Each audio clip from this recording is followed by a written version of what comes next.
A wannan darasin step by step za mu koya muku abubuwan da za ku yi bayan kun yi download da install ɗin Termux a cikin Android ɗinku.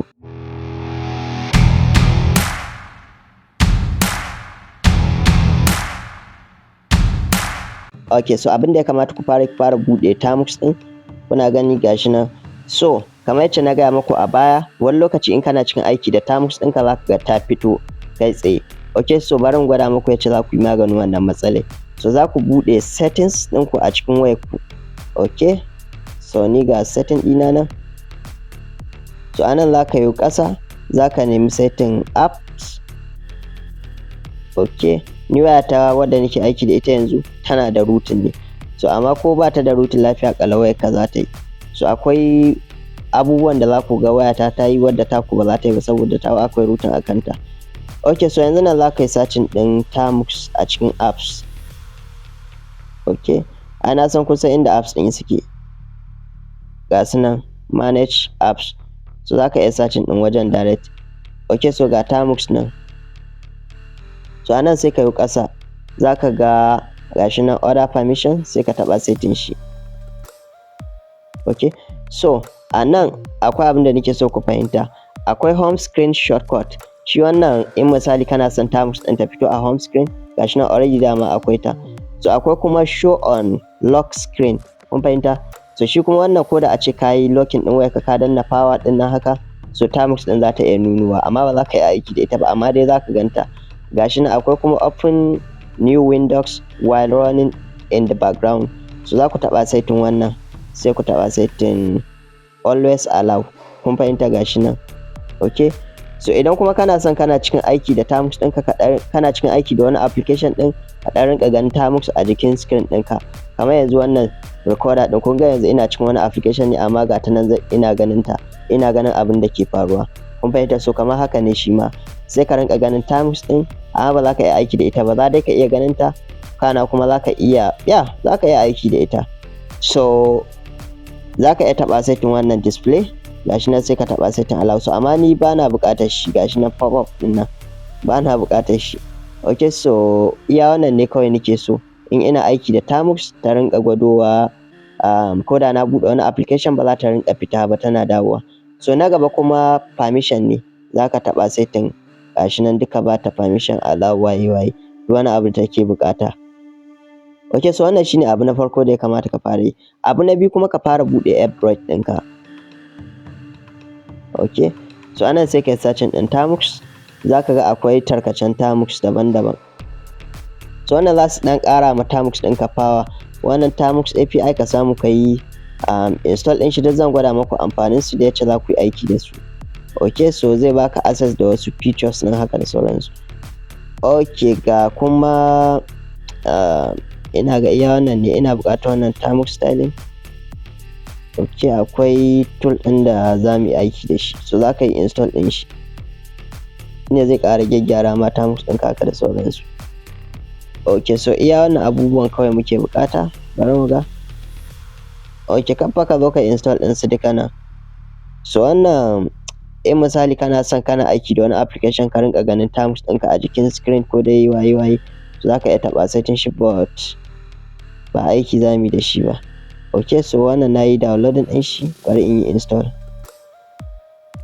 Ok, so bari mu taɓa setting more, sai mu taɓa setting install anyway.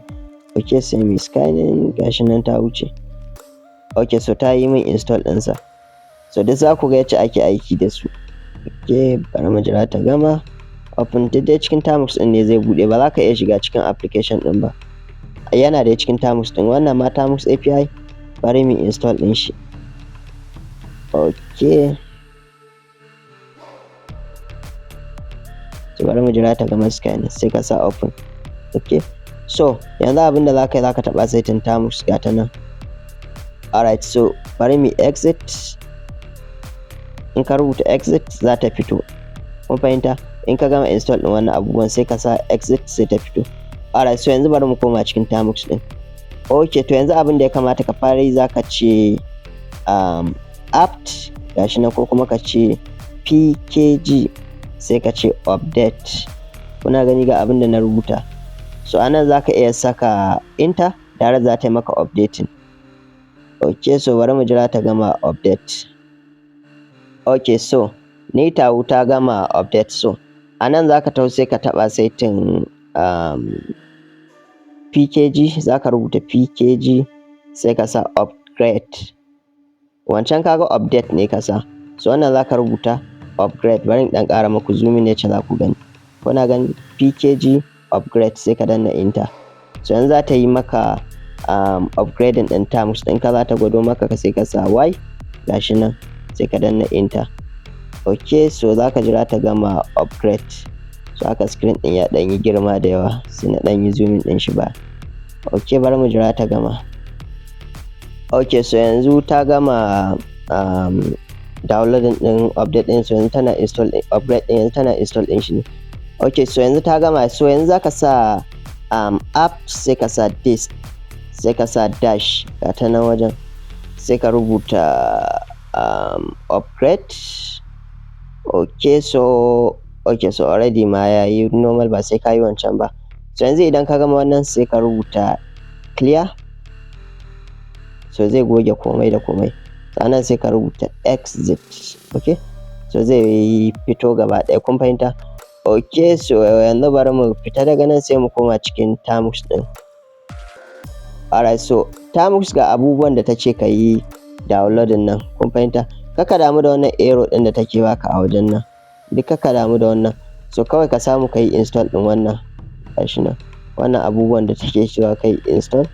So za ka taho nan sai ka yi paste. Paste wannan ma yi copy ɗin shi kuwa. Okay, bari mu yi copy sai mu yi paste. Okay, so anan in kana so ka ƙara install ɗin wani na gaban can za ka sa an kun fahimta, guda biyu. Okay, so sai kai copy ɗin shi ma guda biyun sai ka sa. Idan kuma guda ɗaya ne ba sai ka rubuta wannan an ɗin, kawai haka za ka bar shi. Kuna gani kamar yacce kuka ga na yi shi haka, to haka kawai za ka bar shi. Okay, so bari mu saka and wannan sai mu paste. Okay, bari in ɗan yi zooming baya kaɗan ku ga yacce ne. So kun ga yacce ne now. Okay, so za ka yi space. In kai pasting ɗin wani abu ka ɗan rinƙa yin space kaɗan haka, saboda zai iya goge kalmar ƙarshe, kun fahimta? So bari mu danna enter. So yanzu za ta yi min downloading ɗin duka guda biyun wanda Termux take so in yi download da install. So ta gama da wannan, yanzu za ta wuce wajen ɗayan. So kun gani, to yanzu kuma ta fara akan ɗayan. So shi ma yanzu ta gama, shikenan. Yanzu ka yi updating ɗin Termux ɗinka, ka saita komai da komai. So a darasi na gaba zan koya muku yacce za ku install ɗin wasu tools a cikin Termux masu amfani wanda za su taimake ku, wanda dole sai kun yi aiki da su. Wanda yake babu tools ɗin da za a ce wanda dole sai ka aiki da shi, amma in dai kana son ka ji daɗin Termux ɗinka, so sai ka yi install ɗin wasu tools haka da sauransu. So a darasi na gaba insha Allah zan koya muku yacce za ku yi downloading da install ɗin wasu tools masu mahimmanci wanda za su taimake ku a cikin Termux ɗinku. Okay, so Allah ya taimaka.